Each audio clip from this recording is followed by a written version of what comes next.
Gauri and Kali, two peculiar Devi forms worshipped throughout India.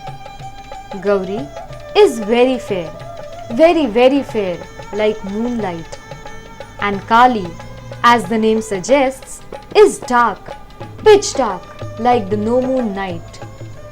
Between these two shades of extreme contrasts lies each and every shade of the splendidly colorful characters of Devi, the goddess, the supreme mother of the whole universe. And it's but natural.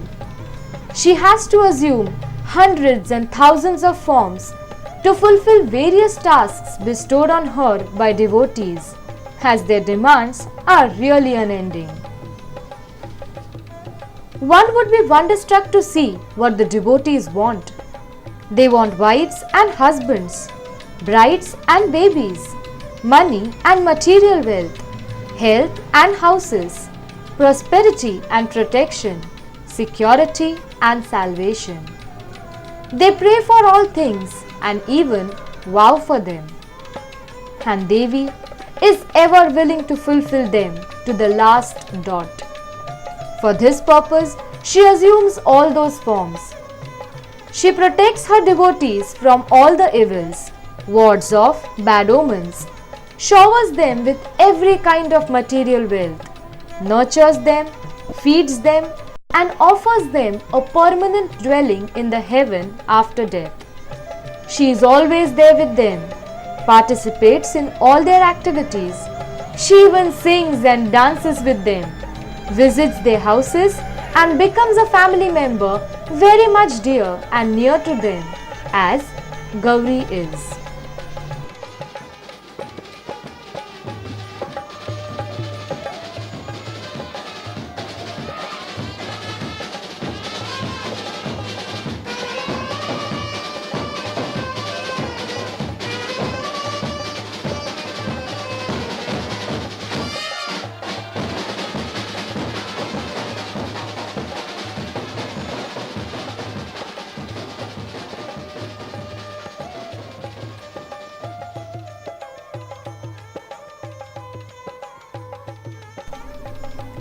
Gauri is the goddess who visits the devotee's house in the Ganesh festival in the month of Bhadrapad.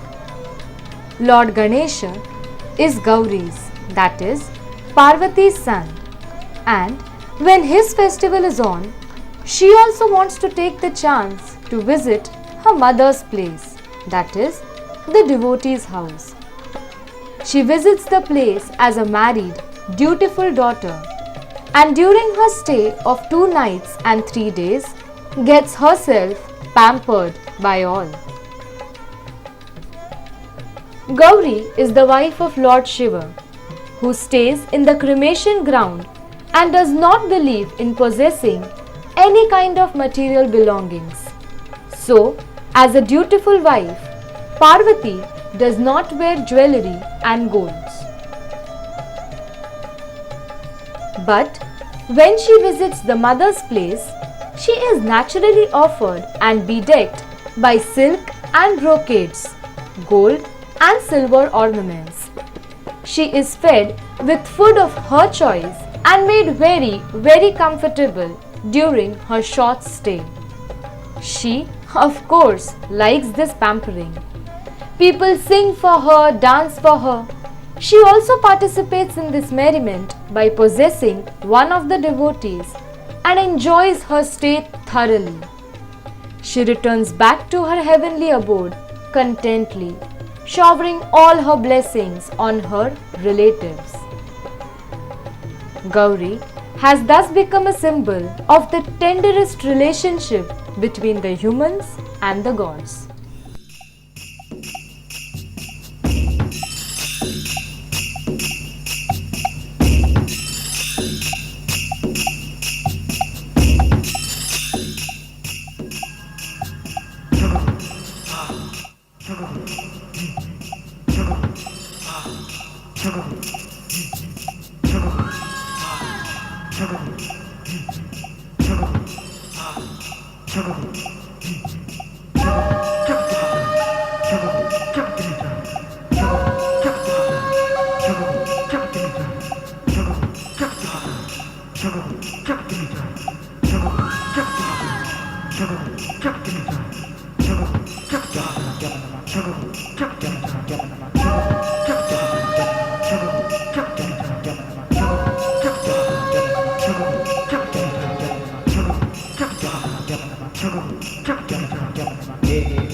Then comes the month of Ashwina, the month of Devi. She rules it from the first day to the last 30th day. It was Devi, as everybody knows, was worshipped by ancient people throughout the world from time unknown in mother's form. A woman conceiving and bearing children is the vital source of existence at that time and was a guarantee and surety to take them into the future and prosper. It was but natural, as people then did not know the role man plays in the process of conceiving the babies. When the knowledge occurred, many a male gods came into existence, yet the importance of Devi never faded but increased manifold. She was bestowed with many tasks, some were even impossible to do for the male gods. So, they offered their Shakti, strength, to Devi to become all powerful. The ancient mother goddesses were usually known as Matrukas by the historians. Now they are recognized by these Shaktis of gods. Thus, Aindri became Lord Indra's Shakti, Brahmi of Brahmas, Bhairavi of Bhairavas, Kaumari as Kumaras, that is, Kartikeyas, and so on.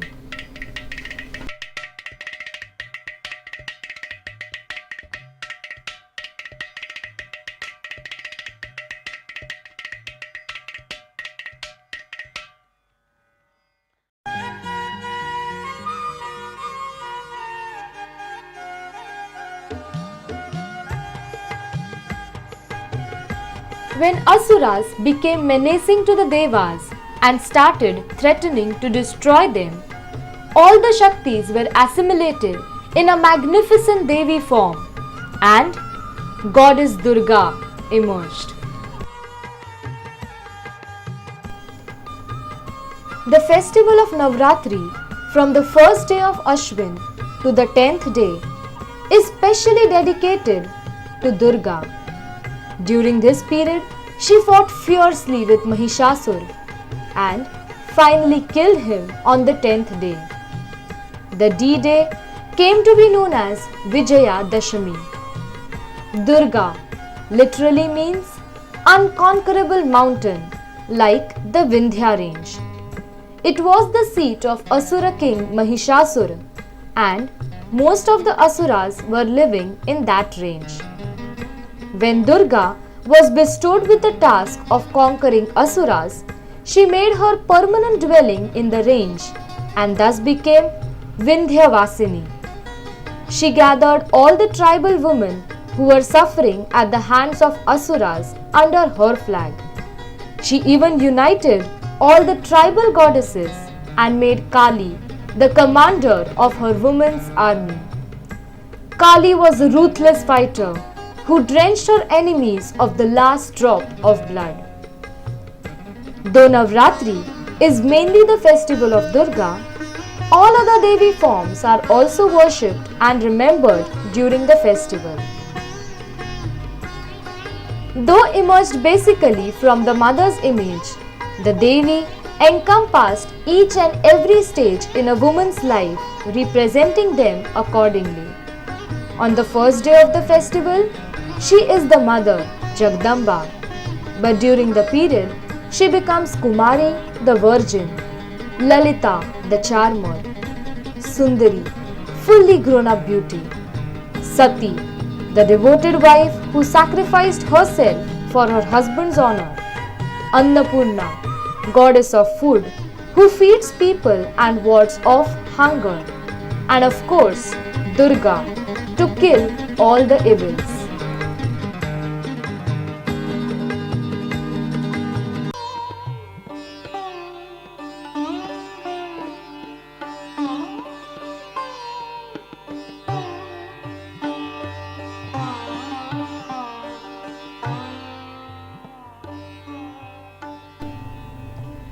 After Navratri comes the full moon day of Kojagiri Poonam, which Devi Lakshmi rules.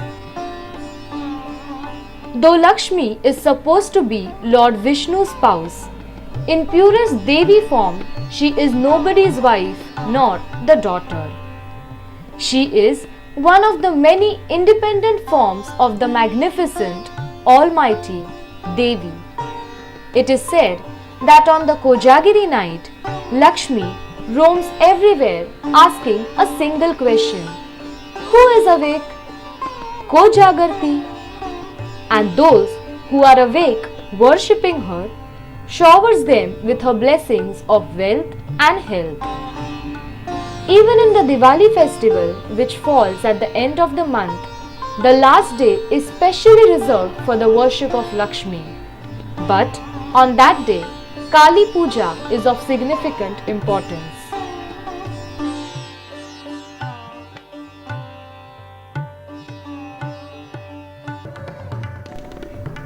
It is the no moon day, and the day is specially reserved for Maha Amavasya Puja of Ma Kali. It is usually performed at midnight with mantras, hom, arti, pushpanjali, bhog and all other ritual fanfare. Kali is considered the Smashana Devata, that is, the goddess of the cremation ground, which she really is. It is said that the supreme god of Smashana, Lord Shiva, usually dwells there, and he wanted his dearest wife Parvati to be with him. But Parvati did not like the idea, yet she did not want to displease her husband. Hence, she created Kali from her own shadow. Thus she accompanied Shiva in the Mahasmashana in the form of Kali. But soon, Kali became an independent character and acquired tremendous importance in the tantric rituals. She even headed the Dasha Mahavidyas, a group of 10 tantric deities of ultimate knowledge. When the Tantra cult was fully absorbed in the mainstream of Hinduism, Kali also became an icon of household pujas. Now, she was not confined to the Smashana only. She became an ever-protecting deity before life, during life, and after life.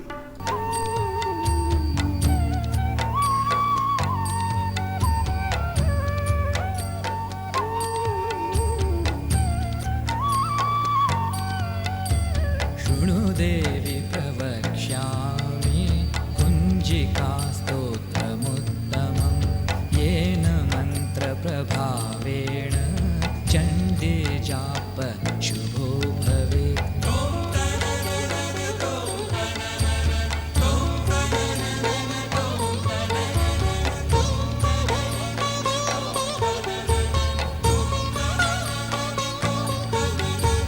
न कवचं नार्गलास्तोत्रं कीलकं न रहस्यकं न सुप्तं नापि ध्यानं च न न्यासो न च वाचनम्।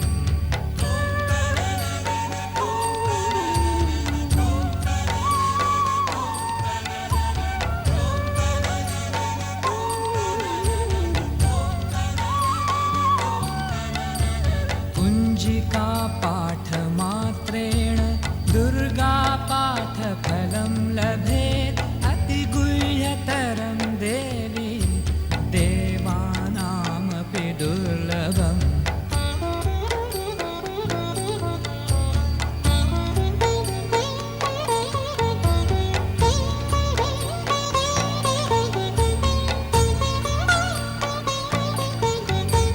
गोपनीयं प्रयत्नेन स्वयोनिरिव पार्वती मारणं मोहनं वश्यं स्तम्भनोच्चाटनादिकं पाठमात्रेण संसिद्धेत् कुञ्जिका स्तोत्रमुत्तमम्। From Gauri to Kali, Devi represents the woman in each and every form, at every stage of her life. No wonder women are ardent devotees of Devi. They participate in each and every festival of Devi to seek her blessings. They distribute sindur or kumkum among themselves in her name. They see her everywhere, in the sanatorium, on the dial, but they truly see her in themselves, and that is really enough for them.